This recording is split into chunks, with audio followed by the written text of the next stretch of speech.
तुलसी को रोकने आते हैं महाराज। यहाँ बोलते हैं कि आप ये घर छोड़ के मत जाइए। तो यहाँ पर जो महाराज होते हैं वो बोलते हैं कि वो उनके साथ जाएंगे। तो यहाँ पर तुलसी बोलती है कि आदमी को अपना कर्म भूमि नहीं छोड़नी चाहिए। तो यहाँ पर महाराज बोलते हैं आपके बिना ये घर कैसे चलेगा। तो यहाँ तुलसी बोलती है कि इंसान के जाने के बाद भी सब कुछ आगे बढ़ता है और चलता ही है। तो यहाँ पर कोई किसी के लिए नहीं रुकता। ऐसे में यहाँ शोभा यहाँ रोते हुए तुलसी को आकर रोकती है और बोलती है घर छोड़कर मत जाइए। इतने में यहाँ पूजा बोलती है आप कुछ पैसे लेकर जाइए। अगर मैंने मिहिर से पैसे लिए तो मैं अपना आत्मसम्मान खो दूंगी। यहाँ तुलसी शोभा से बोलती है कि मेरी यहाँ चिंता मत करो, मेरे ख्याल यहाँ ठाकुर जी रख लेंगे। इतने में यहाँ तुलसी घर से जाती है तो यहाँ मिहिर आ जाता है और मिहिर यहाँ पर बोलते हैं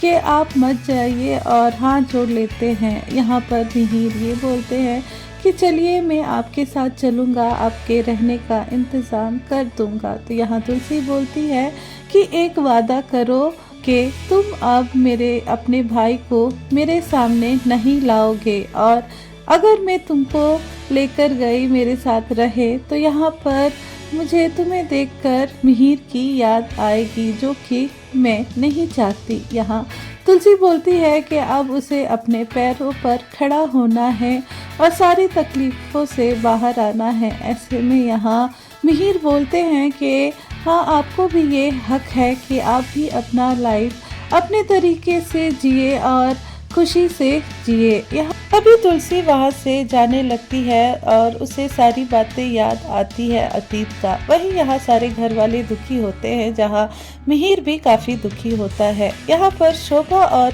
ऋतिक मिहिर से बोलते हैं कि रोक लीजिए माँ को और तुलसी को जाने से, लेकिन यहाँ मिहिर कुछ नहीं बोलता है और तुलसी वहाँ से चली जाती है। यहाँ ऋतिक यह काफ़ी ज़्यादा रोता है और अपनी माँ को याद करता है। यहाँ पर शोभा आती है और समझाती है ऋतिक को।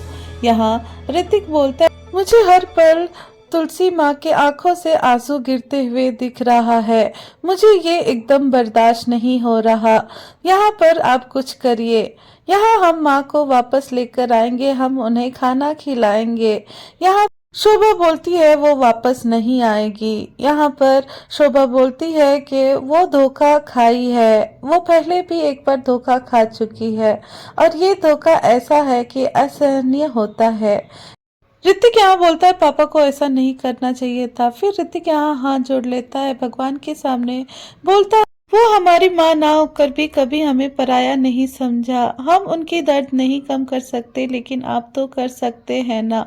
ये बोलकर दोनों हाथ शोभा और ऋतिक रोने लगते हैं। यहाँ दूसरी तरफ तुलसी बैठी होती है, तभी वहां पर आता है अंगद जो कि उसका बेटा होता है। यहाँ अंगद बोलता है कि चलो माँ घर, लेकिन अंगद नहीं जाना चाहता है। यहाँ तुलसी बोलती है कि वो तुम्हारा ससुराल है। तभी अंगद बोलता है कि हम अपना घर भी बना लेंगे। तभी वहाँ पर वृंदा आ जाती है। वृंदा बोलती है कि मुझे भी आपका प्यार चाहिए, मैं बहू हूँ तो क्या। ऐसे में यहाँ पर तुलसी को वहाँ से लेकर चला जाता है अंगद और वृंदा। वहीं यहाँ पर तुलसी जब आ जाती है घर वृंदा और संतोष के, तो यहाँ तुलसी बोलती है कि मुझे यहाँ नहीं आना चाहिए था। तभी यहाँ वृंदा बोलती है कि ऐसा नहीं है, आपके यहाँ रहने से किसी को कोई भी प्रॉब्लम नहीं होगी। यहाँ पर अंगद और वृंदा काफ़ी ज़्यादा साथ देते हैं तुलसी का। तो दोस्तों आप क्या कहेंगे, आपको ये एपिसोड कैसा लगा कमेंट करके ज़रूर बताइए। चैनल पर नए हैं तो चैनल को सब्सक्राइब ज़रूर करें। ऐसी